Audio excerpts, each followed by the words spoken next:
Olá, seja bem-vindo à página da Empatize. Meu nome é Patrícia Oliveira, eu sou psicopedagoga e educadora parental e a gente vai conversar um pouquinho hoje sobre um assunto que está muito em voga no cenário nacional, que é a punição. Na verdade, eu vim aqui para conversar um pouquinho, estabelecer algumas diferenças básicas sobre o que é punição e o que é disciplina, tá? A punição, ela está ligada ao adulto, assim como na disciplina, está ligada a um adulto que quer o melhor para sua criança. Um adulto que acredita que a única maneira de criar um bom cidadão, de criar uma boa pessoa, de fazer com que o seu filho seja uma boa pessoa no futuro, é infringindo punições físicas, é infringindo punições verbais, são castigos, enfim. E é na melhor das intenções, né? Todos nós aprendemos que é assim que funciona, e a punição realmente funciona. A questão é como ela funciona, né? É isso mesmo que a gente quer manter na nossa parentalidade. Eu quero repetir isso, eu quero fazer exatamente como foi antes, ou eu posso fazer diferente agora que eu tenho a informação, né? Então, a punição, ela está bastante ligada a tratar o erro que a criança comete como uma vergonha, como uma situação vexatória, uma coisa pela qual a criança nunca mais vai querer passar. Dependendo da personalidade da criança, óbvio, mas algumas crianças lidam com isso de maneira impositiva, elas partem para cima, elas são as crianças que brigam, que discutem, que batem, que vão de volta para cima do adulto. Tem as crianças também que engolem aquilo e entendem que elas são erradas e que elas não são boas o suficiente, que elas vão precisar fazer muito para para que elas sejam amadas por esses adultos, né? Enfim, tem impactos na autoestima da criança, tem impactos na autoconfiança, na leitura de si, na leitura do mundo, porque quando uma criança é punida e ela entende que ela não pode errar, ela fica tensa, ela tem medo de se soltar, ela tem medo de ser ela mesma, porque sendo ela mesma ela pode cometer erros e ela não quer mais se sentir envergonhada.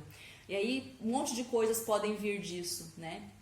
Mas o principal foco acaba sendo fugir do erro, né? Ou enfrentar o mundo, como eu disse, com crianças mais impositivas, e aí vai para um outro extremo, né? Mas a questão principal é: o que a punição causa no meu filho, na minha filha, na criança que eu sou responsável a longo prazo? Quais são as consequências disso? A minha intenção é a melhor, mas como vai ser para ela? Como ela vê essa questão da punição, né? Diferente da disciplina, por exemplo. Porque a disciplina, e a disciplina positiva como uma filosofia de criação de filhos, ela é muito mal compreendida nesse sentido, porque quando a gente começa a falar sobre isso às vezes, as pessoas já torcem o nariz e falam: isso não funciona. Isso é deixar a criança fazer o que ela quiser. Isso é ser permissivo. Eu sou pai raiz, eu sou, né, aquela velha história, apanhei quando eu era criança e não morri, né? Tem um vídeo, um texto muito interessante sobre isso, que eu inclusive coloquei nos meus stories outro dia. E a disciplina, ela vem visando o futuro, assim como a punição, só que você vai tratar aquilo com um pouco mais de racionalidade, digamos. Você vai olhar para aquela situação difícil que você está passando com a sua criança naquele momento e vai entender qual habilidade de vida você pode desenvolver na sua criança naquele momento difícil. Porque é no momento difícil que a gente aprende, não é? Seja adulto, seja criança. Então, está passando por uma situação complexa, difícil com a criança? Respira, calma, olha para ela e tenta pensar: qual habilidade eu posso ajudá-la a desenvolver nesse momento de crise? Então a disciplina, ela é você impor limites, sim. É você dizer não, e você dizer não com firmeza, mas sem agressividade. Você vai ser firme com a sua criança, mas você vai ser gentil ao mesmo tempo. Você vai ser firme quando você diz não, e você vai ser gentil quando você explica o porquê daquele não. E com calma, e de joelhos no chão, olhando nos olhos da criança, na altura dela. Ali a criança entende. Pode ser que ela não entenda na primeira vez que você fizer, na segunda vez que você fizer. Talvez você tenha que fazer isso algumas vezes, porque é uma mudança de comportamento, não só sua, mas também da criança, porque ela está acostumada com outro padrão de tratamento dos próprios erros.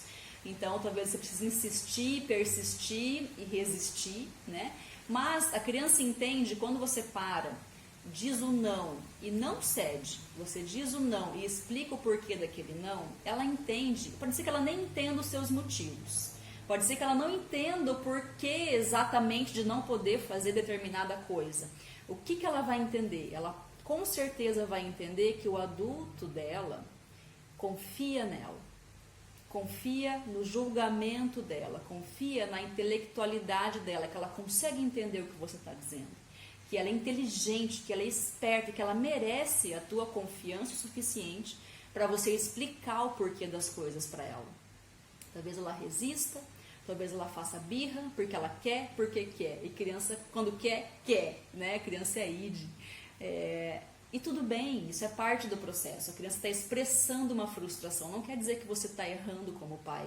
Quer dizer que todos estamos tentando o nosso melhor, né? Então, não entendeu completamente, mesmo assim fez uma birra, fez uma cena, tudo bem, deixa acontecer, deixa a criança expressar, mas você não cede, você continua com o seu não, né?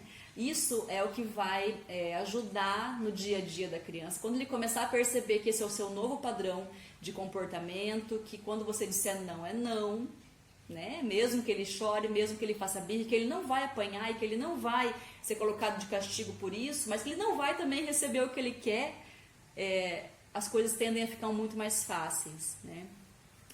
Também quero aproveitar para dizer que trabalhar com a disciplina positiva não é trabalhar com a perfeição, assim como a gente não espera que a criança seja perfeita e a gente precisa entender quais são os erros dela, quais são as imperfeições dela e deixar claro para ela que nós as amamos mesmo assim.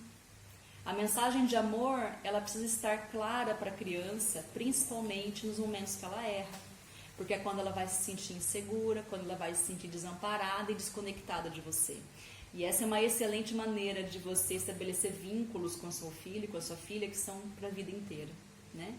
E como eu estava dizendo, trabalhar com a disciplina positiva é você tentar o seu melhor, sempre. Não quer dizer que você vai acertar sempre, não quer dizer que você vai ser perfeito, porque perfeição não existe. Não quer dizer que você tem que estar dentro das regras e consultando manuais o tempo todo. O que quer dizer, basicamente, é que você quer um futuro para o seu filho que seja de acolhimento, de afeto, de conexão com as pessoas e que ele tenha boas lembranças, né? Que ele tenha lembranças de afeto, de carinho, mas também de conversas profundas, e ele passe isso adiante, porque a comunicação é um pilar, né, da manutenção das boas relações, e se você conseguir estabelecer isso com a sua criança, tentando e errando e tentando de novo, já é, nossa, meio caminho andado. Eu tenho certeza que essa próxima geração ela vai ser muito mais comunicativa em termos de sentimentos e de acolhimento do que sente, acolhimento dos próprios erros, de habilidades socioemocionais, enfim. O futuro ele tende a ser muito mais acolhedor, digamos, apesar de inesperado e incerto. É isso. Espero que você tenha gostado. Se curtiu, marque seus amigos que são interessados na disciplina positiva, pais, professores, psicólogos. E é isso. Um grande beijo e até a próxima.